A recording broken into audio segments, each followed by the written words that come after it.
27 de setembro, a gente tem uma data comemorativa que está relacionada com a segurança do paciente. Trazendo esse assunto para a nossa realidade de cirurgia plástica e de cirurgia estética e de tratamentos estéticos, essa é uma questão bastante importante e é um assunto que deve ser tratado com bastante cuidado. Basicamente, tentando ser o mais sucinto possível, é um assunto que deve ser percebido sob três óticas, vamos dizer assim.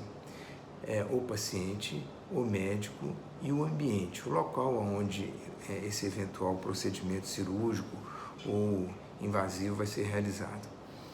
Falando do paciente, a gente precisa entender se esse paciente, ou perceber se esse paciente está adequadamente preparado para o procedimento, tanto do ponto de vista psicológico quanto do ponto de vista da saúde.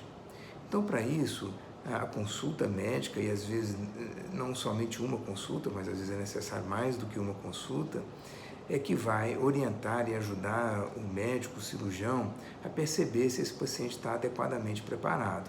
Saber se psicologicamente ele está organizado para poder estar fazendo a cirurgia, saber se por trás da intenção de estar fazendo a cirurgia existiria ou existe alguma motivação de fundo psicológico.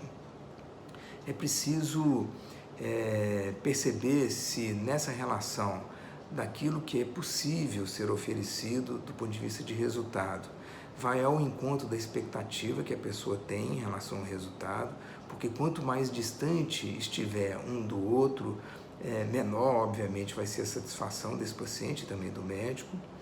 E a gente faz análises clínicas, saber se esse paciente está em condições clinicamente para fazer a cirurgia, se tem uma saúde, se não tem nenhuma doença intercorrente, se não tem nenhuma doença de base, que eventualmente poderia não só contraindicar a cirurgia, mas também eventualmente complicar um pós-operatório, né? E não só a cirurgia, mas mesmo os tratamentos minimamente invasivos.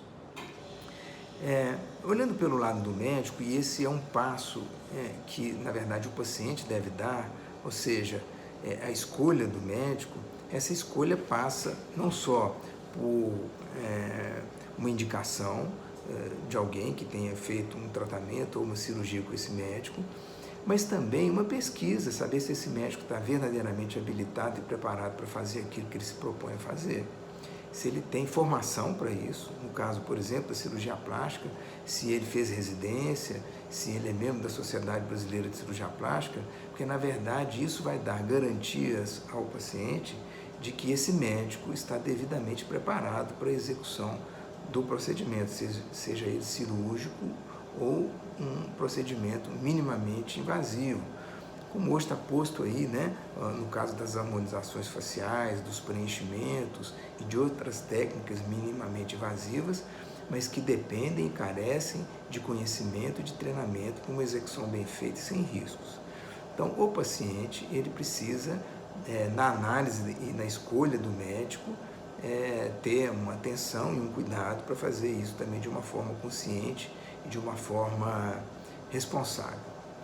O ambiente onde o procedimento vai ser realizado também é um ambiente que precisa estar preparado não só para aquilo que vai ser feito no momento, mas também para eventuais complicações. Então, não só o staff que está ali ao redor desse profissional, mas também do ponto de vista do aparato, né, tecnológico, de equipamentos e de recursos, para que, na eventualidade de uma eventual complicação, não só as pessoas, mas também o ambiente esteja preparado para poder estar fazendo o atendimento que eventualmente for necessário. Nesse caso, cabe tanto ao médico quanto ao paciente fazerem essa escolha. Ou seja, existe aí um compartilhamento dessa responsabilidade, que embora eventualmente haja a indicação do médico, ele indica uma determinada instituição nosocômica para poder estar fazendo o procedimento, cabe ao paciente também estar analisando junto com o médico se esse ambiente é aquele que traz também uma confiabilidade e uma segurança para o paciente. É importante que ele se sinta seguro. Então, na verdade, essa tríade de análise, que é do médico, do paciente e do ambiente, é que juntos vão determinar a segurança do procedimento. Eu costumo fazer uma análise e uma comparação com o dirigir.